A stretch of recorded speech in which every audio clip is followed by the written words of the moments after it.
ونعوذ بالله من شرور أنفسنا ومن سيئات أعمالنا من يهده الله فلا مضل له ومن يضلله فلا هادي له ونشهد أن لا إله إلا الله وحده لا شريك له وأشهد أن محمدا عبده ورسوله أما بعد قال الله تعالى في القرآن الكريم بعد أعوذ بالله من الشيطان الرجيم بسم الله الرحمن الرحيم يا أيها الناس اتقوا الله حق تقاته ولا تموتن إلا وأنتم مسلمون وقال أيضا يا أيها الذين آمنوا اتقوا الله وقولوا قولا سديدا يصلح لكم أعمالكم ويغفر لكم ذنوبكم ومن يطع الله ورسوله فقد فاز فوزا عظيما وقال نبينا صلى الله عليه وسلم فإن أصدق الحديث كتاب الله وأحسن الهدي هدي محمد صلى الله عليه وسلم وشر الأمور محدثاتها وكل محدثة بدعة وكل بدعة ضلالة وكل ضلالة في النار. வார்த்தைகளில் சிறந்தது அல்லாஹ்வுடைய வார்த்தை என்றும் வழிகாட்டுதலில் சிறந்தது நபிகள் நாயகம் ஸல்லல்லாஹு அலைஹி வஸல்லம் அவருடைய வழிகாட்டுதல் என்றும் மார்க்கத்தில் புதிதாக நுழைவிக்கப்பட்ட அனைத்தும் பிதஅத்துகள் அனைத்தும் வழிகேடுகள் அனைத்தும் உங்களை நரகில் கொண்டு போய் சேர்க்கும் என்று நபிகள் நாயகம் ஸல்லல்லாஹு அலைஹி வஸல்லம் அவர்கள் தங்களுடைய ஒவ்வொரு சொற்பொழிவின் துவக்கத்திலும் இந்த மனித சமூகத்திற்கு நினைவுபடுத்தியதை நானும் இந்த நல்ல தருணத்தில் இந்த ஜும்ஆவுடைய தினத்திலே உங்களுக்கு நினைவுபடுத்தியவனாக எனது உரையை ஆரம்பம் செய்கிறேன். அல்ஹம்துலில்லாஹ். அன்பார்ந்த அல்லாஹ் நல்லடியார்களே, சகோதர சகோதரிகளே, நாம் எல்லாம் அல்லாஹ்வுடைய இல்லத்திலே அவன் நமக்கு கடமையாக்கிய ஜும்மாவுடைய தொழுகையை தொழுதுவிட வேண்டும் என்ற ஒரு உயரிய நோக்கத்தோடு வந்து அமர்ந்திருக்கிறோம். நம்முடைய எண்ணத்திற்கும் செயலுக்கும் ஏற்ற கூலியை வல்ல ரஹ்மான் நமக்கு முழுமையாக தந்தல் புரிய வேண்டும் என்ற ஒரு பிரார்த்தனையோடு இன்றைய தினத்திலே நாம் எல்லாம் தெரிந்து கொள்வதற்காக, நாம் எல்லாம் அறிந்து கொள்வதற்காக எடுத்துக்கொள்ளப்பட்ட தலைப்பு ரமலான் ஒரு அரிய வாய்ப்பு. அன்பார்ந்த அல்லாஹ் நல்லடியார்களே, சகோதர சகோதரிகளே, இந்த ரமலானுடைய மாதத்தை பொறுத்தவரை அல்லாஹ் சுப்ஹானஹு வ தஆலா தான் நாடியவர்களுக்கு தான் இந்த மாதத்தை அல்லாஹ் அடைய வைக்கிறான். ஏன்னா போன வருஷம் நம்ம கூட இருந்தவங்க இந்த வருஷம் நம்ம கூட இருக்க மாட்டாங்க. போன வருடம் நன்றாக தான் இருந்திருப்பாங்க, ஆனால் திடீராக அல்லாஹ் அவர்களுக்கு ஒரு மரணத்தை கொடுத்து அவங்க மண்ணறையில் இருப்பாங்க. போன வருடம் ரொம்ப உடம்பு முடியாமல் இருப்பாங்க, ஆனால் அல்லாஹ்வுடைய பெரு கிருபையின் காரணமாக அவர்களுக்கு உடல் நலம் சரியாகி அவர்கள் இந்த வருடம் நம்முடன் இருப்பாங்க. அப்போ இந்த ரமலானுடைய மாதத்தை பொறுத்தவரை அல்லாஹ் நமக்கு வழங்கி இருக்கக்கூடிய மிகப்பெரிய ஒரு வாய்ப்பு, மிகப்பெரிய ஒரு அருட்கொடை என்பதை நம்ம விளங்கிக் கொள்ள வேண்டும். அந்த அடிப்படையில் இப்படி ஒரு அருட்கொடையை, இப்படி ஒரு மிகப்பெரிய ஒரு வாய்ப்பை அல்லாஹ் நமக்கு தந்திருக்கானே, அப்படிப்பட்ட அல்லாஹ்விற்கு முதலாவதாக நன்றி செலுத்தக்கூடிய மக்களாக நம்ம இருக்கோம். அல்லாஹ் நமக்கு இப்படி ஒரு மாதத்தை வழங்கியிருக்கிறானே, இந்த மாதத்தில் அதிகமான நல்லமல்களை செய்வதற்கான ஒரு வாய்ப்பை ஏற்படுத்தி கொடுத்திருக்கானே, அப்படிப்பட்ட அல்லாஹ்விற்கு அதிகமாக நன்றி கடமை செய்ய வேண்டும் என்ற ஒரு உபதேசத்தோடு எனது உரையை ஆரம்பம் செய்கிறேன். அன்பார்ந்த அல்லாஹ் நல்லடியார்களே, இந்த ரமலானுடைய மாதத்தை பொறுத்தவரை இந்த உலகத்தில் வாழக்கூடிய எல்லா முஸ்லீம்களுக்குமே ஒரு அரிய வாய்ப்பாக இருந்து கொண்டு இருக்கிறது. எப்படின்னா, இன்றைக்கு நம்ம எல்லாம் அமேசான், ஃப்ளிப்கார்ட் போன்ற பல ஆப்புகளின் மூலமாக பல பொருட்களை வாங்குகிறோம். அந்த ஆப்பில் எல்லாம் பார்த்தீங்கன்னா வருஷத்துக்கு ஒரு முறை பிக் பில்லியன் சேல் அப்படின்னு சொல்லி ஒரு சேல் விடுவாங்க. அந்த சேல் எப்படின்னா, இருக்கிற பொருட்களுடைய மதிப்பினுடைய ரேட் இருக்குல்ல, அது மிகவும் குறைவாக இருக்கும். ஆனால் அதிகமான பொருட்களை வாங்குவதற்கு மிகவும் குறைவான ஒரு விலையை அவங்க நிர்ணயிச்சிருப்பாங்க. இது குறிப்பிட்ட ஒரு நாட்கள் மட்டும்தான், வருடத்தில் குறிப்பிட்ட ஒரு நாட்கள் மட்டும்தான் இந்த பிக் பில்லியன் சேல் அப்படின்னு சொல்லி வச்சிருப்பாங்க. அதே போலதான் இந்த உலகத்தில் வாழக்கூடிய ஒவ்வொரு முஸ்லீம்களும் தங்களுடைய அமல்களை அதிகப்படுத்தணும், தங்களுடைய அமல்களுடைய நன்மைகளை அதிகப்படுத்தணும், அவர்கள் அதிகமான நன்மைகளை பெற வேண்டும் என்பதற்காக அல்லாஹ் சுப்ஹானஹு வ தஆலா அவனால் வழங்கப்பட்ட மிக ஒரு அரிய வாய்ப்பான ஒரு மாதம் தான் இந்த ரமலானுடைய மாதம் என்பதை நம்ம புரிந்து கொள்ள வேண்டும். முதலாவது, இந்த ரமலானுடைய மாதம் நமக்கு அரிய வாய்ப்புன்னு சொல்கிறோம்ல, பல்வேறு விதத்தில் நமக்கு பல வாய்ப்புகளை ஏற்படுத்தி கொடுக்கக்கூடியதுதான் இந்த ரமலானுடைய மாதம். முதலாவது, இறையச்சத்திற்கான ஒரு பயிற்சிகளமாக இருக்கக்கூடியது இந்த ரமலானுடைய மாதம். எப்படின்னா, இன்றைக்கு ஸ்கூல் படிக்கக்கூடிய மாணவர்கள் இருக்காங்க. அவர்களுக்கு அந்த பப்ளிக் எக்ஸாம் எழுத வேண்டும், அந்த பொது தேர்வை அவர்கள் அழகிய முறையில் அடைய வேண்டும் என்பதற்காக ஸ்கூலில் என்ன செய்கிறாங்க, monthly test, midterm test, annual exam, revision test என்று பல்வேறு டெஸ்ட்டுகள் அவங்களுக்கு கொடுக்குறாங்க. அதுக்கான காரணம் என்ன? அந்த பப்ளிக் எக்ஸாமில் நல்ல ஒரு மார்க் வாங்கணும். பப்ளிக் எக்ஸாம் வரும் பொழுது அவர்களுக்கு அது ரொம்ப இலகுவாக இருக்கும். அவர்கள் படித்த கேள்விகள் எல்லாம் அதில் இலகுவாக அவர்கள் பதில் எழுதி விடலாம் என்ற ஒரு நோக்கத்திற்காக ஒவ்வொரு டெஸ்ட்டுகளும் வைக்கிறாங்களே. அதே போலதான் இந்த உலகத்தில் வாழக்கூடிய ஒவ்வொரு முஸ்லிம்களும் தங்களுடைய இறையச்சத்தை, அந்த இஹ்லாஸை, அந்த தக்வாவை அவர்கள் வளர்த்து கொள்ள வேண்டும். அதிலே அவர்கள் மூழ்க வேண்டும், அதிலே அவர்கள் நிலையாக இருக்க வேண்டும் என்பதற்காக அல்லாஹ் வழங்கிய ஒரு மாதம் தான் இந்த ரமலான் மாதம். இந்த ரமலானுடைய மாதத்தில் நம்முடைய இறையச்சத்தை அதிகப்படுத்த, அந்த அதிகப்படுத்துவது மட்டும் இல்லாமல் மீதம் இருக்கக்கூடிய அந்த 11 மாதங்களும் அந்த இறையச்சம் குறையாமல் கூடிக்கொண்டே போக வேண்டும் என்பதற்காக தான் அல்லாஹ் இந்த ரமலானுடைய மாதத்தை நமக்கு வழங்கியிருக்கிறான். அல்லாஹ் தன்னுடைய திருமறை குர்ஆனிலே சொல்லி காட்டும் பொழுது, யா அய்யுஹல்லதீன ஆமனூ குத்திப அலைக்குமுஸ் ஸியாமு கமா குத்திப அலல்லதீன மின் கப்லிக்கும், உங்களுக்கு முன்பதாக இருந்தவர்கள் மீது இந்த நோன்பு எவ்வாறு கடமையாக்கப்பட்டதோ அதே போல்தான் உங்கள் மீதும் இந்த நோன்பு கடமையாக்கப்பட்டிருக்கிறது. எதற்காக? லஅல்லக்கும் தத்தகூன், நீங்கள் இறையச்சம் உடையவர்களாக ஆக வேண்டும், நீங்கள் தக்வா உடையவர்களாக ஆக வேண்டும் என்பதற்காக தான் உங்களுக்கு இந்த நோன்பை நாம் கடமையாக்கி இருக்கிறோம் என்பதாக அல்லாஹ் தன்னுடைய திருமறை குர்ஆனிலே அழகாக சொல்லி காட்டுகிறான். மேலும் நபிகள் நாயகம் ஸல்லல்லாஹு அலைஹி வஸல்லம் அவங்க ஒரு ஹதீஸில் நமக்கு சொல்லும் பொழுது, இந்த இறையச்சம், இந்த தக்வா இருக்குல்ல, இந்த தக்வா தான் இந்த உம்மத்தினருக்கு ஒரு அல்லாஹ்வுடைய உதவியை பெற்றுத்தரக்கூடிய ஒரு வழியாக இருக்கிறது என்பதாக நபிகள் நாயகம் ஸல்லல்லாஹு அலைஹி வஸல்லம் சொல்றாங்க. நபிகள் நாயகம் ஸல்லல்லாஹு அலைஹி வஸல்லம் சொல்லி காட்டும் பொழுது, இன்னமா இன்சுருல்லாஹ ஹாதிஹில் உம்மா, அல்லாஹ் இந்த உம்மத்தினருக்கு எப்படி தெரியுமா அல்லாஹ் உதவி செய்கிறான்?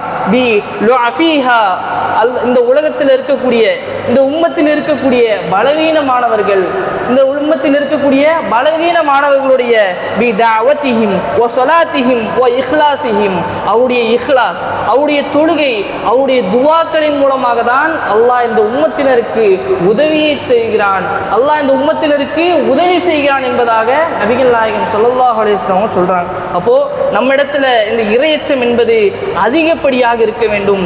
எந்த ஒரு நிலையிலும் சரி இந்த இறையச்சத்திற்கு மாற்றமான ஒரு வழியில நம்ம சென்று விடக்கூடாது.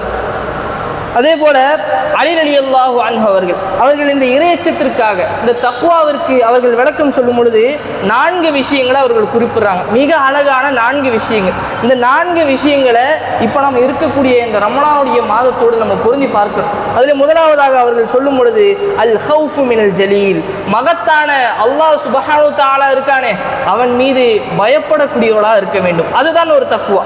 இரண்டாவது, அல் அமலு பி தன்சீல், அல்லாஹ் இறக்கிய அந்த வேதத்தை கொண்டு நம்ம அமல் செய்யக்கூடியவங்களா இருக்கணும். மூன்றாவது, அல் ஃபனாஅத்து பில் கலீல், குறைவான விஷயங்கள் நம்ம இடத்துல இருந்தாலும், அல்லாஹ் நமக்கு குறைவான செல்வத்தை கொடுத்திருந்தாலும், இது போன்ற இந்த குறைவான விஷயம் இருந்தாலும் அதை போதுமாக ஆக்கிக் கொள்ளக்கூடிய ஒரு மனம் நம்ம இடத்துல இருக்கணும். நான்காவது, அல் இஸ்திஅதாது லில் யௌமில் ரஹீல், மறுமை நாளை குறித்தான அந்த பயம், மறுமை நாளை குறித்தான அந்த எதிர்பார்ப்பு நம்மிடத்தில் இருந்து கொண்டே இருக்க வேண்டும் என்பதாக அலி ரலியல்லாஹு அவங்க இந்த தக்வாவிற்கு, இந்த இறையச்சத்திற்கு அழகான விளக்கத்தை கொடுக்குறாங்க. இப்போ நம்ம இருக்கக்கூடிய இந்த ரமலானுடைய மாதத்தை நீங்கள் கம்பேர் பண்ணி பாருங்கள். நம்ம ஆரம்பத்தில் எப்படி இருக்கும்? அல்லாஹ்வை பயப்படக்கூடியவர்களாக இருக்கிறோம். அல்லாஹ் இறக்கிய இந்த வேதத்தை நம்ம ஓதக்கூடியவர்களாக இருக்கிறோம். அந்த வேதத்தில் குறிப்பிட்டிருக்கக்கூடிய இந்த நோன்பை நோக்கக்கூடியவர்களாக இருக்கும். அந்த நோன்பினுடைய வேலைகளில் நம்ம அல்லாஹ்விற்கு அதிகமாக அஞ்சக்கூடியவர்களாக, அதிகமான நன்மைகளை செய்யக்கூடியவர்களாக இருக்கிறோம். அதே போல நம்ம எந்த நிலையிலுமே மறுமையை எதிர்பார்த்தவர்களாக, நமக்கு மரணம் எப்போ வேண்டுமானாலும் வரும் என்ற ஒரு எதிர்பார்ப்புடன் நம்ம இருந்து கொண்டிருக்கிறோமே, இதுதான் தக்குவா என்பதாக அலி ரலியல்லாஹு அவங்க சொல்றாங்க. எனவே அல்லாஹ் நல்லடியார்களே, இந்த விஷயத்தை இந்த ரமலானுடைய மாதத்தில் அல்லாஹ் நமக்கு கொடுத்திருக்கானே, இந்த மாதத்தில் மட்டும் இல்லாமல் மீதம் இருக்கக்கூடிய இந்த 11 மாதங்களிலுமே இதே அப்படியே நம்ம தொடர்ச்சியாக எடுத்துக்கொண்டே போவோம். அப்படி இருந்தால் நாம் எல்லாம் வெற்றியாளர்கள் என்பதை நம்ம புரிந்து கொள்ள வேண்டும். மேலும் அல்லாஹ் தன்னுடைய திருமறை குர்ஆனிலே பல்வேறு இடங்களில் இவர்களுக்கான பல சிறப்புகளை அல்லாஹ் சொல்லி காட்டுகிறான். ஒரு இடத்துல அல்லாஹ் சொல்லி காட்டும் பொழுது இவர்கள் தான் வெற்றியாளர்கள் என்பதாக இறையச்சம் உடையவர்களை அல்லாஹ் சொல்லி காட்டுகிறான். இறையச்சம் உடையவர்கள் தான் வெற்றியாளர்கள், அவர்கள் தான் சொர்க்கத்தில் நுழைவார்கள் என்பதாக அல்லாஹ் தன்னுடைய திருமறை குர்ஆனிலே சொல்லக்கூடியவனா இருக்கிறான். எனவே அல்லாஹ் நல்லடியார்களே, இந்த நோன்பினுடைய காலங்களை பொறுத்தவரை நம்ம என்ன செய்கிறோம்? நம்ம தாகித்திருக்கிறோம், நம்ம பசியோடு இருக்கிறோம். இந்த தாகித்திருப்பது, இந்த பசியோடு இருப்பது, இதெல்லாம் அல்லாஹ்விற்கு எந்த ஒரு பயனும் அளிக்காது. அல்லாஹ் நம்மை இவ்வாறு வைப்பதற்கான காரணம் என்ன தெரியுங்களா? நாம் எல்லாம் இறையச்சம் உடையவர்களாக ஆக வேண்டும், நம்ம தக்வா உடையவர்களாக ஆக வேண்டும் என்ற ஒரே நோக்கத்திற்காக தான் நம்ம தாகித்திருக்கிறோம். நம்ம பல தீய காரியங்களை விட்டு விலகி இருக்கிறோம். அதே போல தண்ணி கூட குடிக்காமல் இருக்கிறோம். சிறிய குழந்தைகளிலிருந்து இந்த நோன்பை நாம் அவர்களுக்கு பழக்கப்படுத்தி கொண்டே இருக்கிறோமே, இதற்கான காரணம் இறையச்சம் உடையவர்களாக ஆக வேண்டும். அல்லாஹ் தன்னுடைய திருமறை குர்ஆனில் சொல்லி காட்டும் பொழுது, யுரீதுல்லாஹு பிக்குமுல் யுஸ்ர, அல்லாஹ் உங்களுக்கு இலகுவை தான் நாடுறான், அல்லாஹ் உங்களுக்கு இலகுவை தான் நாடுறான். வலா யுரீது பிக்குமுல் உஸ்ர், அல்லாஹ் உங்களுக்கு ஒருபோதும் சிரமத்தை நாடுவது கிடையாது என்பதாக அல்லாஹ் தன்னுடைய திருமறை குர்ஆனில் சொல்லி காட்டுகிறான். இந்த ரமலானுடைய மாதத்தை பொறுத்தவரை நம்ம எல்லாம் பார்க்கலாம், இந்த ரமலானுடைய மாதத்திற்கு முன்பதாக இருக்கக்கூடிய மாதங்களாகட்டும் அல்லது மற்ற மாதங்களில் சில மனிதர்கள்லாம் எப்படி இருப்பாங்க? எந்த ஒரு அமலையும் செய்ய மாட்டாங்க, தொட மாட்டாங்க, நோன்பு வைக்க மாட்டாங்க, பல தீமையான காரியங்களை செய்து கொண்டு இருப்பாங்க. ஆனால் இந்த ரமலானுடைய மாதம் வந்துவிட்டால், இந்த ரமலானுடைய மாதம் வந்துவிட்டால் அவங்க அப்படியே ஆப்போசிட்டாக மாறிடுவாங்க. சில நேரம் தொடுவாங்க, நோன்பு நோற்பாங்க, எந்த ஒரு தீமையான காரியங்களும் செய்ய மாட்டாங்க. ஏன் எந்த அளவுக்குனா, ஒரு பொய் சொல்வதற்கு கூட அவங்க பயப்படுவாங்க. அவங்க என்ன யோசிக்கிறாங்க? இந்த ரமலானுடைய மாதத்தில் நம்ம சரியாக இருக்கணும், இந்த ரமலானுடைய மாதத்தில் நம்ம கரெக்டாக இருக்கணும், இந்த ரமலானுடைய மாதத்தில் நம்ம ஏதாவது தீய காரியங்கள் செஞ்சுட்டானா அல்லாஹ் நம்மை தண்டிச்சிருவான் என்ற ஒரு பயம் இயல்பாகவே அல்லாஹ் இந்த மாதத்தில் எல்லா மனிதர்களுக்குமே கொடுத்துருக்கிறான். ஆனால் அதை தொடர்ச்சியாக அடுத்தடுத்த மாதங்களில் இருக்குதான்னு பார்த்தா கிடையாது. அந்த ரமலானுடைய அந்த கடைசி இரவில் இந்த பள்ளிவாசலில் இருக்கக்கூடிய கூட்டம் அடுத்த நாட்களில் காலியாக இருக்குது. பல்வேறு பள்ளிகளில் அந்த வக்து தொழுவதற்கு கூட மக்கள் வருவது கிடையாது. அந்த ரமலானுடைய மாதத்தில் இருக்கக்கூடிய அந்த இறையச்சம் அடுத்தடுத்த மாதங்களுக்கு கொண்டு வர வேண்டும் என்பதற்காக தானே அல்லாஹ் இந்த மாதத்தில் எல்லா மனிதர்களுக்கும் இந்த இறையச்சத்தை கொடுத்துருக்கான். அப்படி இருக்கும் பொழுது அடுத்தடுத்து வரக்கூடிய மாதங்களில் இதை அப்படியே தொடர்ச்சியாக செய்யக்கூடிய மனிதர்களாக நம்ம இருக்க வேண்டும். இது முதலாவது. இரண்டாவது, நம்முடைய பாவங்களை மன்னிக்கப்படுவதற்கு ஒரு அரிய வாய்ப்பாக அல்லாஹ் இந்த ரமலானுடைய மாதத்தை வைத்திருக்கிறான். எந்த அளவுக்குனா, நபிகள் நாயகம் ஸல்லல்லாஹு அலைஹி வஸல்லம் அவங்க சொல்லி காட்டும் பொழுது, இன்றைக்கு இந்த உலகத்தில் வாழக்கூடிய எல்லா மனிதர்களுமே பாவம் செய்யக்கூடியவங்க தான். எல்லா மனிதர்களுமே அவங்களை அறியாமலே பாவம் செய்யக்கூடியவங்களும் இருக்கிறாங்க.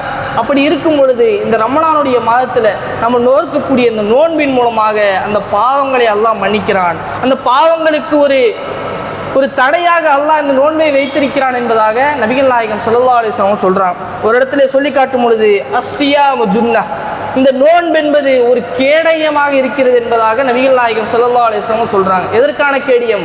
பாவத்திலிருந்து விலகுவதற்கான கேடயம். ஒரு பாவத்தை செய்ய போகிறோமா, நமக்கு ஒரு நம்முடைய உள்ளத்துல ஒரு விஷயத்தை அல்லாஹ் போடுவான், நீ நோன்பு வச்சிருக்க, அந்த பாவத்தை செய்யாத. அப்போ இந்த நோன்பு என்பது ஒரு பாவத்தை செய்வதற்கு ஒரு தடையாக இருக்குது. அப்படிப்பட்ட ஒரு விஷயத்தை அல்லாஹ் இந்த மாதத்திலே நமக்கு வழங்கியிருக்கிறான். இரண்டாவது, நபிகள் நாயகம் ஸல்லல்லாஹு அலைஹி வஸல்லம் சொல்லி காட்டும் பொழுது, மன் ஸாம ரமலான ஈமானன் வ இஹ்திஸாபன், யார் இந்த ரமலானுடைய மாதத்திலே நன்மையை எதிர்பார்த்து நோன்பு நோக்கிறார்களோ, இதுதான் முக்கியமான வாசகம். யார் இந்த ரமலானுடைய மாதத்திலே நன்மையை எதிர்பார்த்தவர்களாக நோன்பை நோக்கிறார்களோ, குஃபிர லஹு மா தகத்தம மின் தம்பிஹி, அவர் முன்பதாக செஞ்ச சிறு சிறு பாவங்களை எல்லாம் அல்லாஹ் மன்னித்து விடுகிறான் என்பதாக நபிகள் நாயகம் ஸல்லல்லாஹு அலைஹி வஸல்லம் சொல்றாங்க. அப்போ இந்த விஷயத்தில் நாம் புரிய வேண்டும், நம்ம எந்த ஒரு நிலையில் நன்மையை எதிர்பார்த்தவர்களாக நம்ம நோன்பு வைப்போம்? நம்ம இடத்துல இறையச்சம் இருந்தால் மட்டும்தான், நம்ம இடத்துல இந்த இஹ்லாஸான நீயத்து இருந்தால் மட்டும்தான் நம்ம அல்லாஹ்விடத்துல நன்மையை எதிர்பார்த்தவர்களாக நோன்பு வைப்போம். இன்றைக்கு பல மக்கள் இருக்காங்க, என்னுடைய தந்தை திட்டுவார், என்னுடைய தாய் திட்டுவாங்க, நான் வேலை பார்க்கக்கூடிய அந்த இடத்துல திட்டுவாங்க என்பதற்காகவே அவர்கள் நோன்பை நோக்கிறார்கள், தொழுகையை தொழுகிறார்கள், பல்வேறு விதமான அமல்களை செய்கிறார்கள். அவர்கள் புரிந்து கொள்ள வேண்டும், இதனால் எந்த ஒரு பயனும் கிடையாது. எந்த ஒரு அமலை செய்வதாக இருந்தாலும் சரி, நன்மையை எதிர்பார்த்தவர்களாக நம்ம ஒரு அமலை செய்தால் அதற்கு அல்லாஹ்விடத்தில் சிறந்த ஒரு கூலி இருக்கிறது என்பதை நம்ம புரிந்து கொள்ள வேண்டும். அதே போல இன்றைக்கு இந்த உலகத்தில் இருக்கக்கூடிய மனிதர்கள் எப்படி இருக்காங்கன்னா, பிற மனிதர்கள் பார்க்கணும், பிற மனிதர்கள் என்னை பெருமையாக பேசணும், இவர் எவ்வளோ நோன்பு வைக்கிறாரு பாருங்க, இவர் எவ்வளோ தர்மம் செய்கிறாரு பாருங்க, இவர் எந்த ஒரு நிலையிலுமே தொழுகை விடமாட்டார் அப்படின்னு சொல்லி மக்கள் பேச வேண்டும் என்பதற்காக சில மனிதர்கள் பல அமல்களை செய்து கொண்டிருக்கிறார்கள். ஆனால் அவர்கள் புரிந்து கொள்ள வேண்டும், இது நாளை மறுமை நாளில் அல்லாஹ் இதை தூக்கி வீசி விடுவான். எப்படி? அது பரப்பப்பட்ட ஒரு சாம்பல்களை போல அல்லாஹ் வீசி விடுவான். அது எந்த ஒரு பயனும் அளிக்காமல் அல்லாஹ் ஆக்கி விடுவான். நம்ம செய்யக்கூடிய அமல்களில் இஹ்லாஸ் இருக்கணும். அதே போல அதில் தக்வா இருக்க வேண்டும் என்பதுதான் இந்த இஸ்லாமிய மார்க்கம் நமக்கு சொல்லக்கூடியதாக இருக்குது. அல்லாஹ் தன்னுடைய திருமறை குர்ஆனில் சொல்லி காட்டும் பொழுது, அல்லதி ஹலக்கல் மௌத் வல் ஹயாத் லியப்லுவக்கும் ஐயுக்கும் அஹ்ஸனு அமலா. அல்லாஹ் உங்களுக்கு இந்த வாழ்வையும் இந்த மரணத்தையும் படைப்பதற்கான காரணம் என்ன தெரியுங்களா? இந்த உலகத்தில் மனிதர்களை வாழ வைத்ததற்கான மிக முக்கியமான காரணம் மனிதர்களில் அழகிய அமல்களை செய்பவர்கள் யார் என்று சோதிப்பதற்காக தான் என்பதாக அல்லாஹ் தன்னுடைய திருமறை குர்ஆனில் சொல்லி காட்டுகிறான்.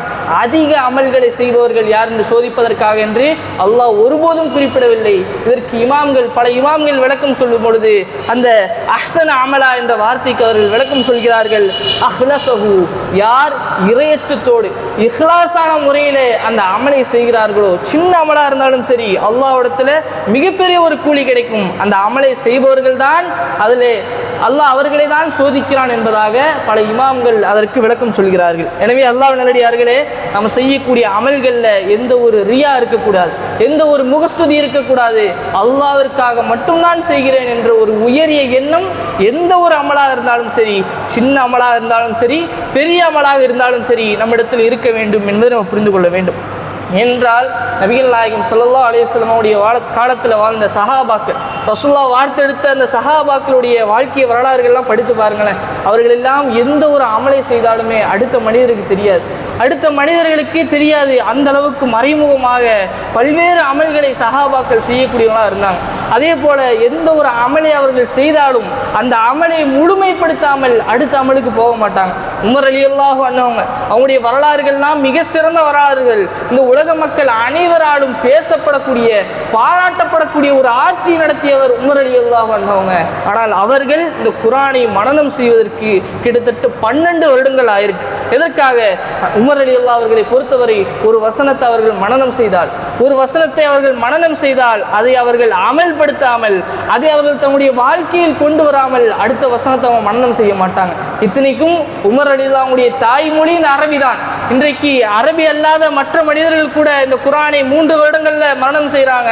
ஆனால் உமர் ரலியல்லாஹு அவர்களை பொறுத்தவரை இந்த திருமறை குர்ஆனை மனனம் செய்வதற்கு 12 வருடங்கள் ஆகியிருக்கு. காரணம், அவர்கள் இந்த அமல்களில் மிகவும் முக்கியத்துவம் கொடுக்கக்கூடியவர்களாக இருந்தாங்க. ஒரு வசனத்தை அதை அமல் செய்யாமல் அடுத்த வசனத்துக்கு போக மாட்டாங்க. இப்படிதான் நபிகள் நாயகம் ஸல்லல்லாஹு அலைஹி வஸல்லம் அவங்க சஹாபாக்களை வார்த்தெடுத்தார்கள். ஒரு சின்ன ஒரு அமல் அவர்களால் முடியலனா கூட அவர்கள் அதற்கு ஆர்வப்படுவாங்க, அதற்கு அவர்கள் போட்டி போடுவார்கள். ஒரு முறை நபிகள் நாயகம் ஸல்லல்லாஹு அலைஹி வஸல்லம் அவர்களிடத்துல ஒரு விருந்தாளி வராங்க. அப்போ நபிகள் நாயகம் ஸல்லல்லாஹு அலைஹி வஸல்லம் அவங்க, என்னுடைய விருந்தாளிக்கு உங்களில் யாருப்பா உணவளிக்கிறீங்க அப்படின்னு கேட்குறாங்க. அப்போ உடனே ஒரு அன்சாரி தோழர் இருந்துருச்சு, அல்லாஹ்வின் தூதரே நான் அவருக்கு உணவளிக்கிறேன் என்பதாக அவருடைய வீட்டுக்கு கூப்பிட்டு போகிறாங்க. இத்தனைக்கும் அவர் தன்னுடைய மனைவி இடத்துல கேட்கல, வீட்டில் சாப்பாடு இருக்கா என்று அவருக்கு தெரியாது. அவங்க வீட்டில் கூப்பிட்டு போகிறாங்க.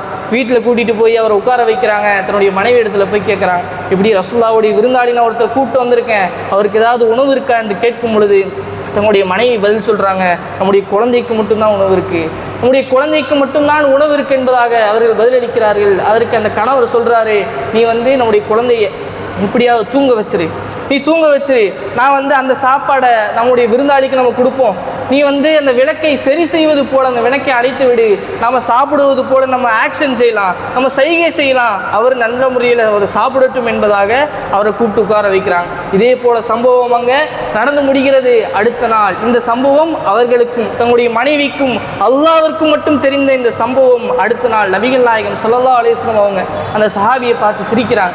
நீங்கள் நேற்று இரவு உங்களுடைய வீட்டில் செஞ்ச ஒரு விஷயத்தை பார்த்து அல்லாஹ் சிரிக்கிறான், அல்லாஹ் மகிழ்ச்சி அடைகிறான் என்பதாக சொல்லிவிட்டு அதற்கு ஈடாக, அதற்கு பதிலாக அவர்களுக்கு ஒரு நன்மை தரும் விதமாக அல்லாஹ் அவர்களுக்கு ஒரு வசனத்தை இறக்கிறான். வலவு கான பிஹிம் ஹஸாஸா, அவர்களுக்கு தேவை இருந்தும் அவர்கள் அடுத்தவர்களை தேர்ந்தெடுத்தார்களே. இப்படிப்பட்ட சஹாபாக்களுடைய வாழ்க்கையில நம்ம பார்த்தோம்னா அவர்கள் இந்த அமல்களில் எல்லா நிலையிலுமே இஹ்லாஸோடு இருந்தார்கள். எந்த ஒரு நிலையிலும் அடுத்த மனிதர்கள் பார்க்கணும், அடுத்த மனிதர்கள் பாராட்டணும், அடுத்த மனிதர் என்னை புகழ்ந்து பேச வேண்டும் என்பதொரு நோக்கத்திற்காக அவர்கள் செய்யவில்லை என்பதை நம்ம புரிந்து கொள்ள வேண்டும். அடுத்து மூன்றாவதாக, இந்த ரமலானுடைய மாதத்தை பொறுத்தவரை அதிக நன்மைகளை இலகுவாக அடையக்கூடிய ஒரு வாய்ப்பை அல்லாஹ் இந்த மாதத்தில் நமக்கு ஏற்படுத்தி வைத்திருக்கிறான். ஒரு பெரிய ஒரு நன்மையாக இருக்கும். ஆனால் ஒரு சின்ன அமலை செய்தால் போதும் அந்த பெரிய நன்மையை அல்லாஹ் நமக்கு வழங்கிவிடுவான். இப்படி பல்வேறு ஹதீஸுகளில் நபிகள் நாயகம் ஸல்லல்லாஹு அலைஹி வஸல்லம் அவங்க பல்வேறு அமல்களை நமக்கு சொல்லி கொடுத்துருக்காங்க. நம்ம சிம்பிளாக செய்யக்கூடிய அமல்களுக்கு அதிகமான நன்மைகளை அல்லாஹ் வழங்கக்கூடியவனாக இருக்கும். அதில் முதலாவது நீயத்து. நம்ம எந்த ஒரு அமலை செய்வதாக இருந்தாலும் சரி, முதலாவதாக ஒரு தூய்மையான ஒரு இஹ்லாஸான ஒரு நீயத்து நம்ம இடத்துல இருக்க வேண்டும். நம்ம தொழுகையை பற்றி பயான் கேட்குறோம், நோன்பை பற்றி பயான் கேட்குறோம். இந்த தொழுகையினுடைய பயான் கேட்ட உடனே நம்முடைய உள்ளத்தில் ஒரு மாற்றம் ஏற்படும். இன்ஷா அல்லாஹ் இன்றைய தினத்திலிருந்து நம்ம சரியான முறையில் தொழுகிறோம். இது ஒரு தூய்மையான ஒரு நீயத்து. இந்த நீயத்திற்கு நபிகள் நாயகம் ஸல்லல்லாஹு அலைஹி வஸல்லம் அவர்கள் சொல்லக்கூடிய கூலி என்ன தெரியுங்களா? ஒருவர் ஒரு நல்ல முறையில் ஒரு அமலை செய்ய வேண்டும் என்று ஒரு நீயத்தை வைத்தால் அவர்களுக்கு குத்திபத் லஹு ஹஸனா, அவர்களுக்கு உடனடியாக அல்லாஹ் அந்த நன்மையை எழுதி விடுவான். நம்ம தொழுக வேண்டும் என்ற ஒரு நீயத்தை நம்ம வைக்கிறோமே, அதற்காகவே அல்லாஹ் நமக்கு ஒரு நன்மையை எழுதி விடுவான். அதே போல நபிகள் நாயகம் ஸல்லல்லாஹு அலைஹி வஸல்லம் சொல்றாங்க, அந்த அமலை நீங்கள் செய்தால், நீயத்து வைத்தால் அல்லாஹ் நமக்கு நன்மை எழுதிடுவான். அந்த அமலை நம்ம செய்தோமே ஆனால் நமக்கு 10 நன்மையிலிருந்து 700 மடங்கு வரைக்கும் அல்லாஹ் நன்மைகளை கூட்டி தருவான் என்பதாக நபிகள் நாயகம் ஸல்லல்லாஹு அலைஹி வஸல்லம் சொல்றாங்க. அப்போ நம்ம பல்வேறு நிலைகளில் பல்வேறு புத்தகங்களை நம்ம படிக்கிறோம், பல்வேறு பயான்களை கேட்கிறோம். ஒவ்வொரு முறையும் நமக்கு ஒரு நியத்து வைக்கும், நம்ம என்னைக்காவது நம்ம இப்படி ஒரு அமலை செய்யணும், நம்மளால் முடிஞ்ச அளவுக்கு இந்த நம்ம தொழுகையை நிலைநாட்டணும், நம்மளால் முடிஞ்ச அளவுக்கு நம்ம ஏழைக்கு உதவி செய்யணும். இப்படி ஒரு தூய்மையான ஒரு நீயத்திற்கு அல்லாஹ் கூலி வழங்கிறான். அதே போல் ஒரு தீமையான ஒரு நீயத்து வைங்க. ஒரு தீமையை பார்த்து இந்த தீமையை நம்ம செய்கிறோம், இன்றைக்கி நம்ம இந்த படம் பார்க்குறோம், இன்றைக்கி நம்ம இந்த பாட்டை கேட்குறோம் அப்படின்னு சொல்லி ஒரு நீயத்து நம்ம இடத்துல வருதா, அந்த நீயத்திற்கு அல்லாஹ் ஒருபோதும் நமக்கு தீமையை எழுத மாட்டான். எதுவரை அந்த பாவத்தை நாம் செய்வோம் வரை அல்லாஹ் அதற்கான தீமையை எழுத மாட்டான் என்பதாக நபிகள் நாயகம் ஸல்லல்லாஹு அலைஹி வஸல்லம் சொல்கிறாங்க. எவ்வளோ கருணையானன்னு பாருங்க. அல்லாஹ் ஒரு நன்மையை நம்ம நினைத்தாலே அதற்கு நன்மை, ஒரு நன்மையை செய்தால் அதற்கு 10 முதல் 700 மடங்கு வரைக்கும் அல்லாஹ் நன்மை தரானே. இப்படிப்பட்ட கிருபையாளன் இந்த மாதத்தில் நமக்கு ஒரு அதிகமான வாய்ப்புகளை ஏற்படுத்தி கொடுத்துருக்கான். அதிகமான நிலைகளில் அதிகமான அமல்களை செய்கிறோம், அதிகமான நியத்துகளை வைக்கக்கூடியவனாக இருக்கும். இரண்டாவது, நபிகள் நாயகம் ஸல்லல்லாஹு அலைஹி வஸல்லம் அவங்க இந்த ரமலானுடைய மாதத்திற்கென்று ஒரு சிறப்பை சொல்லியிருக்கிறார்கள். என்னது? இந்த ரமலானுடைய மாதத்தை பொறுத்தவரை இதா ஜா ரமலான் ஃபுத்திஹத் அப்வாபுர் ரஹ்மா, இந்த ரமலானுடைய மாதம் வந்து விட்டால் ரஹமத்துடைய கதவுகள் திறந்துவிடும். ஒகுல்லிகத் அப்வாபுல் ஜஹன்னம், நரகத்தினுடைய கதவுகள் மூடிவிடும் என்பதாக சொல்லிவிட்டு ஒசுல் சிலத்தி ஷைத்தான் விலங்கிடப்படுவான் என்பதாக நபிகள் நாயகம் ஸல்லல்லாஹு அலைஹி வஸல்லம் சொல்லியிருக்காங்க. இந்த நிலையில் இந்த சொர்க்கமானதும் இந்த நரகமானதும் ஒரு அடியானுக்காக அல்லாஹ்விடத்திலே பிரார்த்தனை செய்யும். சொர்க்கமும் நரகமும் அல்லாஹ்விடத்திலே நமக்காக பிரார்த்தனை செய்யும். எப்போ? இந்த சொர்க்கத்தை குறித்து நம்ம அல்லாஹ்விடத்தில் கேட்குறோம், யா அல்லாஹ் என்னை சொர்க்கத்தில் நுழைய செய்வாயாக, யா அல்லாஹ் என்னை சொர்க்கத்தில் நுழைய செய்வாயாக என்று ஒரு நாளைக்கு ஒரு மனிதர் 3 முறை கேட்டால் அந்த சொர்க்கமானது அல்லாஹ்விடத்தில் பிரார்த்தனை செய்யும், யா அல்லாஹ் இவரை நீ சொர்க்கத்தில் நுழைய செய்வாயாக என்று அந்த சொர்க்கம் நமக்காக அல்லாஹ்விடத்தில் பிரார்த்தனை செய்யும். அதே போல் நரகத்தை விட்டு நம்ம பாதுகாவல் தேடுறோம். ஒரு நாளைக்கு 7 முறை நம்ம நரகத்திலிருந்து பாதுகாவல் தேடுகிறோம். அப்படி தேடினால் அந்த நரகமானது அல்லாஹ்விடத்தில் பிரார்த்தனை செய்யும், யா அல்லாஹ் இவரை நீ நரகத்தில் விட்டு தூரமாக்குவாயாக என்று அந்த நரகம் பிரார்த்தனை செய்யும் என்பதாக நபிகள் நாயகம் ஸல்லல்லாஹு அலைஹி வஸல்லம் சொல்லியிருக்காங்க. அப்போ இந்த ரமலானுடைய மாதத்தில் நம்ம அதிகமான அமல்களில் ஈடுபடுவோம், அதிகமாக நம்ம தொழுவோம். அப்படி தொழக்கூடிய ஒவ்வொரு நிலையிலுமே நம்ம அல்லாஹ்விடத்தில் துவா கேட்போம்ல, அந்த துவாக்களில் இதையும் நாம் சேர்த்து கொண்டால் நமக்கு அதிகமான நன்மைகள் கிடைக்கும் என்பதை நம்ம புரிந்து கொள்ள வேண்டும். அதே போல் நபிகள் நாயகம் ஸல்லல்லாஹு அலைஹி வஸல்லம் அவங்க ஒரு முறை பள்ளிவாசலுக்கு போகிறாங்க. ஜுவைரியா ரலியல்லாஹு அன்ஹா ரசூலுல்லாஹ்வுடைய மனைவிமார்களில் வருவாங்க. அவங்க ஃபஜ்ர் தொழுகையை முடிச்சுட்டு அதே இடத்துல அமர்ந்திருக்காங்க. அதே இடத்துல அமர்ந்து அல்லாஹ்விடத்தில் துவா செய்து கொண்டு அல்லாஹ்வை நினைவு கூர்ந்து கொண்டே இருக்கிறாங்க நபிகள் நாயகம் ஸல்லல்லாஹு அலைஹி வஸல்லம் உடைய மனைவி ஜுவைரியா ரலியல்லாஹு அன்ஹா. நபிகள் நாயகம் ஸல்லல்லாஹு அலைஹி வஸல்லம் அவங்க லுஹாவுடைய நேரத்துக்கு பள்ளிவாசலுக்கு வராங்க. லுஹாவுடைய நேரத்துக்கு ரசூலுல்லாஹ் பள்ளிவாசலுக்கு வரும்பொழுது அவங்க இடத்துல கேட்குறாங்க, ஜுவைரியாவே நீ ஃபஜ்ர் தொழுகையிலிருந்து இந்த லுஹாவுடைய நேரம் வரைக்கும் இங்கே தான் உட்கார்ந்துருக்கீங்களா, இங்கே தான் உட்கார்ந்து அல்லாஹ்வை நினைவு கூர்ந்து கொண்டே இருக்கீங்களா என்று கேட்கும் பொழுது அவங்க மனைவி பதில் சொல்கிறாங்க, ஆம் என்பதாக அவங்க மனைவி பதில் சொல்கிறாங்க. அப்போ நபிகள் நாயகம் ஸல்லல்லாஹு அலைஹி வஸல்லம் சொல்கிறாங்க, நீங்கள் இவ்வளவு நேரம் இந்த ஃபஜ்ருடைய நேரத்திலிருந்து இந்த லுஹாவுடைய நேரம் வரைக்கும் நீங்கள் செஞ்ச அந்த இபாதத்துகள், நீங்கள் செஞ்ச அந்த திக்ருகள் எல்லாத்தையுமே ஒரே அளவில் அதனுடைய நன்மைகளை பெறக்கூடிய ஒரு 4 வார்த்தைகளை நான் உங்களுக்கு சொல்லி தரட்டுமா? அவர்கள் ஃபஜ்ருடைய நேரத்திலிருந்து லுஹாவுடைய நேரம் வரைக்கும் அல்லாஹ்வை நினைவு கூர்ந்து கொண்டே இருக்காங்க. அவ்வளவு நேரம் நீங்க செய்த அந்த நன்மைகளுக்கெல்லாம் ஈடாக ஒரு 4 வார்த்தைகளை நான் உங்களுக்கு கற்றுத்தரேன் என்பதாக நபிகள் நாயகம் ஸல்லல்லாஹு அலைஹி வஸல்லம் சொல்லிவிட்டு சுப்ஹானல்லாஹி வ பிஹம்திஹி வ அதத ஹல்கிஹி வ ரிலா நஃப்ஸிஹி வ ஸினத அர்ஷிஹி வ மிதாத கலிமாத்திஹி என்ற இலகுவான இந்த 4 வார்த்தைகள், இந்த 4 வார்த்தைகள் தான் இந்த ஃபஜ்ருடைய நேரத்திலிருந்து லுஹாவுடைய நேரம் வரைக்கும் ஜுவேரியா ரலியல்லாஹு அன்ஹா அவங்க பள்ளிவாசல்ல உட்கார்ந்து அல்லாஹ்வை நினைவு கூர்ந்தாங்களே, அதற்கு ஈடான நன்மை இந்த 4 வார்த்தைகள் பெற்றுத்தரும் என்பதாக நபிகள் நாயகம் ஸல்லல்லாஹு அலைஹி வஸல்லம் சொல்றாங்க. சுப்ஹானல்லாஹி வ பிஹம்திஹி, என்னுடைய இறைவனை நான் துதிக்கிறேன், நான் புகழ்கிறேன் என்பதாக நபிகள் நாயகம் ஸல்லல்லாஹு அலைஹி வஸல்லம் சொல்லிவிட்டு எந்த அளவுக்கு என்றால் அதத ஹல்கிஹி, இந்த உலகத்தில் இருக்கக்கூடிய அவனுடைய படைப்புகளுடைய எண்ணிக்கை அளவிற்கு நான் அவனை புகழ்கிறேன், அவனுடைய எண்ணிக்கை அளவிற்கு நான் அவனை துதிக்கிறேன். வரிலா நஃப்ஸிஹி, அவன் எத்தனை உள்ளங்களை பொருந்தி கொண்டானோ அந்த அளவுக்கு நான் அவனை துதிக்கிறேன். வஸினத அர்ஷிஹி, அவனுடைய அரிசினுடைய எடையினுடைய அளவுக்கு நான் அவனை துதிக்கிறேன், அவனை புகழ்கிறேன். மிதாத கலிமாத்திஹி, அவனுடைய கலிமாக்களை அவனுடைய வார்த்தைகளை எழுதுவதற்கு நம்ம பயன்படுத்தக்கூடிய அந்த மை இருக்கு, அந்த மையினுடைய அளவினுடைய எண்ணிக்கை அளவிற்கு நான் அவனை புகழ்கிறேன், அவனை துதிக்கிறேன் என்பதாக நபிகள் நாயகம் ஸல்லல்லாஹு அலைஹி வஸல்லம் அவங்க இந்த 4 வார்த்தை தான் அவங்களுக்கு கற்றுத்தராங்க. இந்த 4 வார்த்தை மிகப்பெரிய ஒரு நன்மைகளை பெற்றுத்தரும் என்பதாக நபிகள் நாயகம் ஸல்லல்லாஹு அலைஹி வஸல்லம் அவங்க சொல்லியிருக்காங்க. இன்னொரு ஹதீஸில் நபிகள் நாயகம் ஸல்லல்லாஹு அலைஹி வஸல்லம் அவங்க சஹாபாக்கள் எல்லாமே அமர்ந்திருக்கிறாங்க. சஹாபாக்கள் எல்லாமே அமர்ந்திருக்கும் போது நபிகள் நாயகம் ஸல்லல்லாஹு அலைஹி வஸல்லம் கேட்குறாங்க, ஐயா அஜிசு அஹதுக்கும் ஐ யக்ரா சுலுஸல் குர்ஆனி ஃபில் லைல், உங்களில் யாருக்காவது சக்தி இருக்கா, உங்களில் யாருக்காவது முடியுமா என்பதாக ரசூலுல்லாஹ் கேட்டுவிட்டு ஒரே இரவில் குர்ஆனுடைய 1/3 பகுதியை ஓதவுக்கு உங்களுக்கு யாருக்காவது சக்தி இருக்கா என்பதாக நபிகள் நாயகம் ஸல்லல்லாஹு அலைஹி வஸல்லம் அவங்க சஹாபாக்கள்கிட்ட கேட்குறாங்க. 1/3 பகுதினா 10 ஜுஸு, உங்களில் ஒருத்தருக்கு 10 ஜுஸு ஒரே இரவில் ஓதுவதற்கு சக்தி பெற்றிருக்கீங்களா என்று கேட்கும் பொழுது சஹாபாக்கள் தான் சொல்கிறாங்க, அல்லாஹ்வின் தூதரே நாங்கள் அதற்கு சக்தி பெற்றவங்க கிடையாது, ஏன்னா ஒரே இரவில் 1/3 பகுதி ஓதுவது என்பது ரொம்ப சிரமம். அப்போ சஹாபாக்கள்லாம் இப்படி சொல்கிறாங்க. அப்போ நபிகள் நாயகம் ஸல்லல்லாஹு அலைஹி வஸல்லம் அவங்க சொல்கிறாங்க, குல் ஹுவல்லாஹு அஹத், இந்த சூரா இருக்குல்ல சூரா இஹ்லாஸ், குல் ஹுவல்லாஹு அஹத் என்ற இந்த சூரா சுலுசுல் குர்ஆன், குர்ஆனில் 1/3 பகுதி என்பதாக நபிகள் நாயகம் ஸல்லல்லாஹு அலைஹி வஸல்லம் அவங்க சொல்றாங்க. அப்போ இந்த குல் ஹுவல்லாஹு அஹத் என்ற இந்த சூறாவை இஹ்லாஸான முறையிலே அல்லாஹ்விடத்தில் நன்மையை எதிர்பார்த்தவர்களாக நம்ம ஒவ்வொரு நாளும் எத்தனை முறை ஓதினாலும் அந்த குர்ஆனை 1/3 பகுதியை ஓதுவதற்குண்டான அந்த நன்மையை அல்லாஹ் நமக்கு தருகிறான் என்பதை புரிந்து கொள்ள வேண்டும். இப்படிப்பட்ட ஒரு அரிய வாய்ப்பை இந்த ரமலானுடைய மாதத்தில் நம்ம பயன்படுத்தி கொள்ள வேண்டும். மேலும் மற்ற ஒரு ஹதீஸில் நபிகள் நாயகம் ஸல்லல்லாஹு அலைஹி வஸல்லம் அவர்கள் சொல்லி காட்டும் பொழுது இதா ஸுல்ஸிலத்தில் அர்து, அந்த சூரா இருக்குல்ல அந்த சூறாவை பற்றி சொல்லி காட்டும் பொழுது துஅதிலு நிஸ்ஃபுல் குர்ஆன், இந்த சூறாவை ஓதுவது குர்ஆனில் பாதியை ஓதுவதற்கு சமம், குர்ஆனில் பாதி பகுதி என்பதாக நபிகள் நாயகம் ஸல்லல்லாஹு அலைஹி வஸல்லம் சொல்றாங்க. அதே போல குல்யா ஐயுஹல் காஃபிரூன் ருபுல் குர்ஆன், இது குர்ஆனுடைய 4/1 பகுதி ஓதியதற்கு ஈடாகும். அப்போ இந்த சூறாக்கள் எல்லாம் நம்ம இஹ்லாஸான முறையிலே அல்லாஹ்விடத்தில் நன்மையை எதிர்பார்த்தவர்களாக நம்ம ஓதினோமே ஆனால் நமக்கு அந்த குர்ஆனை முழுமையாக ஓதியனுடைய நன்மை கிடைக்கும் என்பதை புரிந்து கொள்ள வேண்டும். இந்த ரமலானுடைய மாதம் வந்துவிட்டாலே அதிகமான பெற்றோர்கள் தன்னுடைய பிள்ளைக்கு சொல்லக்கூடியது என்னது, இந்த ரமலானில் இந்த மாதத்துக்குள்ள ஒரு முறையாவது நீ குர்ஆனை முடிச்சிரு, ஒரு முறையாவது நீ குர்ஆனை முழுமையாக ஓதிவிடு என்று சொல்கிறார்களே, அவர்கள் இந்த குர்ஆனை ஓதினால் அந்த ஒவ்வொரு எழுத்திற்கும் 10 நன்மை. இந்த ரமலானுடைய மாதத்தை பொறுத்தவரை நம்ம செய்யக்கூடிய எல்லா அமல்களுக்குமே அல்லாஹ் அதிகமான கூலியை தருவான் என்பதாக நபிகள் நாயகம் ஸல்லல்லாஹு அலைஹி வஸல்லம் சொல்லியிருக்காங்க. அப்போ அந்த ஒரு நிலையில் இந்த சூறாக்களை அதிகமான முறையில் நம்ம ஓதணும்னா குர்ஆனை பல்வேறு மடங்கு பல்வேறு அதிகமான முறையை ஓதியதற்கான நன்மை நமக்கு கிடைக்கும் என்பதை நம்ம புரிந்து கொள்ள வேண்டும்.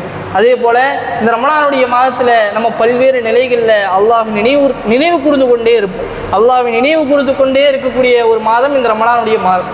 அப்படிப்பட்ட இந்த ரமலானுடைய மாதத்தில் நபிகள் நாயகம் ஸல்லல்லாஹு அலைஹி வஸல்லம் அவங்க நமக்கு அழகான ஒரு துஆவை சொல்லித்தராங்க. ஒரே ஒரு வார்த்தை தான், சுபஹானல்லாஹ், நான் அல்லாஹ்வை பரிசுத்தப்படுத்துகிறேன் என்று சொல்லக்கூடிய இந்த சுபஹானல்லாஹ் என்ற இந்த வார்த்தை ஒரு நாளைக்கு 100 முறை சொன்னால் நமக்கு 1000 நன்மைகளை அல்லாஹ் எழுதுகிறான். எத்தனை 1000 நன்மைகளை அல்லாஹ் எழுதுகிறான். அதே போல 1000 பாவங்களை அல்லாஹ் மன்னிக்கிறான். எதற்காக?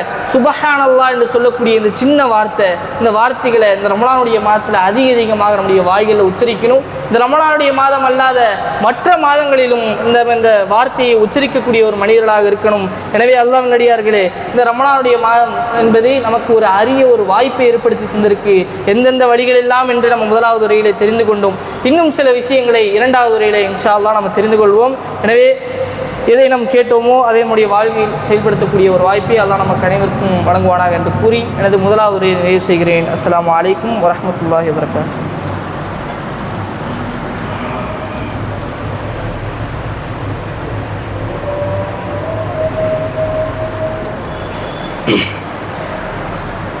அல்ஹம்துலில்லாஹி ரப்பில் ஆலமீன் வஸ்ஸலாத்து வஸ்ஸலாமு அலா அஷ்ரஃபில் அன்பியாஇல் முர்ஸலீன் மன் இஹ்ததா பிஹதீஹி வஸ்தம்ஸக பிசுன்னத்திஹி இலா யௌமித்தீன். அம்மா பஅத். அன்பார்ந்த அல்லாஹ் நல்லடியார்களே, சகோதர சகோதரிகளே, ஜும்மாவுடைய முதலாவது உரையிலே இந்த ரமலானுடைய மாதம் நமக்கு ஒரு அரிய வாய்ப்பு. அந்த வாய்ப்பை எப்படியெல்லாம் பயன்படுத்த வேண்டும், அந்த வாய்ப்பை அடுத்தடுத்த மாதங்களில் எப்படியெல்லாம் நாம் கொண்டு செல்ல வேண்டும் என்ற ஒரு சின்ன சின்ன விஷயங்கள் எல்லாம் நாம் தெரிந்து கொண்டோம். அந்த அடிப்படையில் இந்த ரமலானுடைய மாதத்தை பொறுத்தவரை நம்ம அதிகமான நல்ல அமல்களை செய்யக்கூடியவங்களாக இருப்போம். ஆனால் இந்த நல்ல அமல்களை நம்ம இந்த ரமலானுடைய மாதத்தில் மட்டும் செய்யக்கூடியவர்களாக நம்ம இருந்து கொண்டு இருக்கிறோம். ஆனால் நபிகள் நாயகம் ஸல்லல்லாஹு அலைஹி வஸல்லம் அவங்க சொல்லி காட்டும் பொழுது அல்லாஹ்விற்கு மிக விருப்பமான ஒன்றாக நபிகள் நாயகம் ஸல்லல்லாஹு அலைஹி வஸல்லம் சொல்கிறாங்க, அஹப்புல் அமாலி இலல்லாஹி தஆலா, அல்லாஹ்விடத்தில் மிகவும் விருப்பத்திற்குரிய அமல், அல்லாஹ்விற்கு மிகவும் விருப்பத்திற்குரிய அமலாக நபிகள் நாயகம் ஸல்லல்லாஹு அலைஹி வஸல்லம் சொல்லி காட்டும் பொழுது அதுவமுஹா வ இன் கல்ல, சின்ன ஒரு நன்மையாக இருந்தாலும் சரி அதை தொடர்ச்சியாக செய்யணும். சின்ன ஒரு நன்மையாக இருந்தாலும் அதை தொடர்ச்சியாக செய்வது அல்லாஹ்விடத்தில் மிக விருப்பத்திற்குரிய அமல் என்பதாக நபிகள் நாயகம் ஸல்லல்லாஹு அலைஹி வஸல்லம் சொல்கிறாங்க. அப்போ இந்த ரமலானுடைய மாதத்தில் நம்ம அதிகமான அமல்களை செய்வோம். சின்ன ஒரு அமலாக இருந்தாலும் சரி, பெரிய அமலாக இருந்தாலும் சரி, அதிகமான அமல்களை செய்யக்கூடியவர்களாக இருக்கிறோம். அந்த அமல்களை அடுத்தடுத்த மாதங்களில் தொடர்ச்சியாக நம்ம செய்தோமே ஆனால் அது அல்லாஹ்விடத்தில் மிகவும் விருப்பத்திற்குரிய அமல், அல்லாஹ்விடத்தில் மிகவும் விருப்பத்திற்குரிய அமல் என்பதாக நபிகள் நாயகம் ஸல்லல்லாஹு அலைஹி வஸல்லம் சொல்லியிருக்காங்க. இன்னும் மிக முக்கியமான விஷயம் என்னன்னா, இந்த ரமலானுடைய மாதத்தை பொறுத்தவரை நம்ம எல்லாம் அதிகமான அமல்களை செய்ய வேண்டும் என்று நம்ம திட்டம் போட்டு வச்சுருப்போம். ஆனால் சில நேரங்களில் நமக்கு அல்லாஹ் ஒரு மறதியை கொடுத்துருவோம். அந்த மறதியின் மூலமாக அந்தந்த நன்மைகள் எல்லாம் நம்ம செய்ய விடாமல் போய்விடும். அந்த நன்மைகள் எல்லாம் நம்மை கடந்து போய்விடும். அப்போது இந்த இஸ்லாமிய மார்க்கம் நமக்கு சொல்லக்கூடிய மிக அழகிய விஷயம் என்ன தெரியுங்களா? நம்ம ஒரு நன்மையான ஒரு விஷயத்தில் நமக்கு ஏற்படக்கூடிய இந்த மறதி என்பது ஷைத்தானிடமிருந்து ஏற்படுகிறது. ஷைத்தான் தான் அந்த இடத்துல நமக்கு ஒரு மறதியை போடுறோம். இந்த ஷைத்தான் தான் இந்த அமலை நீ செய்யக்கூடாது, இந்த அமலை செய்தால் நீ நல்லவனா மாறிடுவ அப்படின்னு சொல்லி ஷைத்தான் நம்ம இடத்துல அந்த மறதியை நமக்கு போடுவான். அதன் காரணமாக நம்ம பல நல்ல அமல்களை நம்ம மறந்து விடுவதற்கு மிகப்பெரிய ஒரு சூழ்நிலையாக மாறிவிடு. ஏன்னா இதற்கு மிகப்பெரிய ஒரு உதாரணம் என்னன்னா, மூசா அலைஹிஸ்ஸலாம் அவங்களுடைய காலகட்டத்தில் அல்லாஹ் மூசா அலைஹிஸ்ஸலாமுக்கு என்ன கட்டளையிடுறான், நீங்கள் ஹில்ர் அலைஹிஸ்ஸலாம் அவங்களிடத்துல போய் கல்வியை கற்றுக்கோங்க அப்படின்னு சொல்கிறோம். அப்போ ஹில்ர் அலைஹிஸ்ஸலாம் அவர்களும் அவரிடத்துல மூசா அலைஹிஸ்ஸலாம் அவர்கள் தங்களுடைய ஒரு சகோதரரை கூட்டிகிட்டு போகிறாங்க. ஒரு சகோதரரை கூட்டிகிட்டு போகிறாங்க. அப்படி போகக்கூடிய வழியில் அவர்கள் ஒரு மீன் வச்சுருப்பாங்க. அந்த மீன் எந்த இடத்துல குதிக்குதோ, எந்த இடத்துல அது போகுதோ நீங்கள் ஹில்ர் அலைஹிஸ்ஸலாமை பார்ப்பீங்க என்பதாக அல்லாஹ் மூசா அலைஹிஸ்ஸலாம் அவர்களுக்கு கட்டளையிட்டிருப்பான். அப்படியே அவர்கள் போகக்கூடிய வழியில் அவர்களுக்கு ஒரு தூக்கம் வந்துடும். மூசா அலைஹிஸ்ஸலாம் தூங்கிடுவாங்க. அந்த சகோதரர் இருந்தார், அவர் அந்த மீனை தவற விட்டுருவார். அப்போ சரி, மூசா அலைஹிஸ்ஸலாம் அவர்கள் எழுந்திருச்ச உடனே நம்ம சொல்லிடலாம் என்று சொல்லி அவர் நினைச்சிருப்பாரு. ஆனால் அவர்கள் எழுந்த உடனே அந்த ஷைத்தான் அவர்களுக்கு ஒரு மறதியை ஏற்படுத்தி விடும். அப்போ அல்லாஹ் இந்த சம்பவத்தை தன்னுடைய திருமறை குர்ஆனில் சொல்லி காட்டும் பொழுது அன்சானிஹு இல்ல ஷைத்தான், அந்த சகோதரர் இருக்காரு, அவருக்கு மறதி ஏற்பட்டதுக்கான காரணத்தை அல்லாஹ் தன்னுடைய திருமறை குர்ஆனில் சொல்லி காட்டும் பொழுது ஷைத்தானை தவிர வேறு எவனும் எனக்கு அந்த இடத்துல மறதியை ஏற்படுத்தவில்லை என்பதாக அந்த அடியார் சொல்லதாக அல்லாஹ் தன்னுடைய திருமறை குர்ஆனில் சொல்லி காட்டுகிறான். அப்போ நல்ல ஒரு விஷயத்தை நம்ம செய்யும் பொழுது நமக்கு ஏற்படுத்தக்கூடிய அந்த மறதி இருக்குல்ல, அதெல்லாம் ஷைத்தானால் ஏற்படுத்தக்கூடிய மறதி. அப்போ அதிகமான முறையில் ஒரு நியத்தை வைத்தோம்னா, ஒரு நன்மையை செய்ய வேண்டும் என்ற ஒரு நியத்து நம்ம இடத்துல இருந்துச்சுன்னா அல்லாஹ்விடத்துல துஆ கேளுங்க, யா அல்லாஹ் இந்த அமலை செய்வதற்கான ஒரு வாய்ப்பை எனக்கு ஏற்படுத்தி கொடு, இந்த அமலை செய்வதற்கான ஒரு வழியை எனக்கு ஏற்படுத்தி கொடு, ஷைத்தானிடமிருந்து அதிகமாக என்னை பாதுகாப்பாயாக என்பதாக அல்லாஹ்விடத்துல அதிகமாக துஆ கேட்கக்கூடியலாம் இருக்கும். அப்போது சஹாபாக்களை பொறுத்தவரை இந்த நன்மையான விஷயங்கள் இருக்குல்ல, இந்த நன்மையான விஷயங்களை போட்டி போடக்கூடியவர்களாக இருப்பாங்க. போட்டி போட்டு அவர்கள் நன்மை செய்யக்கூடியவர்களாக இருப்பாங்க. போட்டி போட்டு நன்மையை சம்பாதிக்கக்கூடியவர்களாக இருந்தவர்கள் சஹாபாக்கள். அதே போல் இந்த ரமலானுடைய காலங்களில் நாம் எல்லாம் போட்டி போட வேண்டும். எதற்காக? நமக்கு பேர் புகழ் கிடைக்க வேண்டும் என்பதற்காக கிடையாது. நமக்கு அதிகமான நன்மைகள் கிடைக்கணும், நமக்கு நன்மைகளை அல்லாஹ் வாரி வழங்கணும் என்பதற்காக அல்லாஹ்விடத்தில் நம்ம நன்மைகளிடத்தில் அதிகமாக போட்டி போட வேண்டும். அதிலே நம்ம எதற்காக போட்டி போட வேண்டும்? பல்வேறு அமல்களை செய்யணும். இந்த இஃப்தார் என்ற ஒரு நிகழ்ச்சி ஏற்பாடு செஞ்சுருக்காங்க. அதே போல் இந்த ரமலானுடைய மாதத்தில் பள்ளிவாசல்களில் பல்வேறு நிலைகளில் ஏழைகளுக்கு உதவக்கூடிய ஒரு சம்பவம் நடக்குது. அதே போல் பல்வேறு பயான் நிகழ்ச்சிகள் நடக்குது. அப்போ இதற்காக வேண்டி நம்ம போட்டி போடணும், அவர்களுக்கு நம்ம வாரி வழங்கணும். அப்படி நம்ம வாரி வழங்கக்கூடிய நிலையில் அல்லாஹ் நமக்கு நன்மைகளை வாரி வழங்குவான். அதே போல் இந்த ரமலானுடைய மாதம் என்பது, இந்த ரமலானுடைய மாதத்தில் நம்ம நோக்கக்கூடிய நோன்பிற்கு அல்லாஹ் கூலி தருகிறான் என்பதாக அல்லாஹ் சொல்லி காட்டுகிறானே. நம்ம ஒரு இஃப்தாருடைய நிகழ்ச்சியில் ஒரு நோன்பாளிக்கு நம்ம கொடுக்கக்கூடிய அந்த உணவு, நோன்பாளிக்கு நம்ம கொடுக்கக்கூடிய அந்த தொகையானது அவர்களுக்கு கொடுக்கக்கூடிய அதே நன்மையை அல்லாஹ் நமக்கு கொடுக்குறான். நோன்பாளிக்கு எப்படிப்பட்ட ஒரு நன்மையை அல்லாஹ் தருகிறானோ அதே நன்மை யாருக்கு? அந்த நோன்பாளிக்கு உணவளிக்கிறாரே அவருக்கும் அதே நன்மை என்பதாக நபிகள் நாயகம் ஸல்லல்லாஹு அலைஹி வஸல்லம் சொல்றாங்க. மற்றொரு ஹதீஸிலே நபிகள் நாயகம் ஸல்லல்லாஹு அலைஹி வஸல்லம் சொல்லி காட்டும் பொழுது நோன்பானுடைய கூலியை பற்றிய நபிகள் நாயகம் ஸல்லல்லாஹு அலைஹி வஸல்லம் சொல்றாங்க, நோன்பானுடைய கூலி என்பது அல்லாஹ் என்ன செய்யறானா 70 வருடங்கள் நரகத்திலிருந்து தன்னுடைய மூஞ்சியை, அந்த நோன்பாளியுடைய மூஞ்சியை அல்லாஹ் தள்ளி வைக்கிறான் என்பதாக நபிகள் நாயகம் ஸல்லல்லாஹு அலைஹி வஸல்லம் சொல்றாங்க. அப்போது நம்ம ஒரு நோன்பாளிக்கு கூலி கொடுத்தோம்னா, நோன்பாளிக்கு நம்ம உணவளித்தோம்னா அவருக்கு கொடுக்கக்கூடிய அதே நன்மையை அல்லாஹ் நமக்கு கொடுக்குறான். நம்ம நோன்பு நோற்ற அதே நன்மையும் அல்லாஹ் நமக்கு தருகிறான். எனவே அல்லாஹ் நடிகார்களே, இது போன்ற இந்த ரமலானுடைய மாதத்தில் பல்வேறு நிலைகளில் ஏழைக்கு உதவளிங்க, அதே போல் தர்மம் செய்யுங்க. இந்த தர்மமானது ரமலானுடைய மாதத்தில் அதிகமாக செய்யக்கூடியவர்களாக இருக்கணும். நபிகள் நாயகம் ஸல்லல்லாஹு அலைஹி வஸல்லம் அவர்கள் எந்த அளவுக்குனா ஒரு சூறாவளி காற்று வீசுவது போல அந்த அளவுக்கு வேகமாக இந்த ரமலானுடைய மாதத்திலே அதிகமாக தர்மம் செய்யக்கூடிய ஒரு மனிதராக இருந்திருக்கிறாங்க நம்ம நபிகள் நாயகம் ஸல்லல்லாஹு அலைஹி வஸல்லம் அவர்கள் அளவுக்கு நம்மால் இருக்க முடியவில்லை என்றாலும் நமக்கு இருக்கக்கூடிய அந்த பொருளாதாரத்தை வைத்து பல்வேறு ஏழைகளுக்கு உதவளிங்க. அதே போல பல பள்ளிவாசலுக்கு நீங்கள் வாரி வழங்குங்க, அல்லாஹ் உங்களுக்கு நன்மையை தருவான். எனவே அல்லாஹ் நடிகார்களே, இந்த ரமலானுடைய மாதத்தில் நம்ம எதெல்லாம் ஒரு அரிய வாய்ப்பாக நம்ம சொல்லியிருந்தோமோ அதையெல்லாம் பின்பற்றக்கூடிய ஒரு மக்களாக அல்லாஹ் நம்ம அனைவரையும் ஆக்கியல் புரிவானாக என்று கூறி இந்த உரையை நிறைவு செய்கிறேன். வா ஆகிரு தஅவானா அல்ஹம்துலில்லாஹி ரப்பில் ஆலமீன். அஸ்ஸலாமு அலைக்கும் வரஹ்மத்துல்லாஹி வபரகாத்துஹு.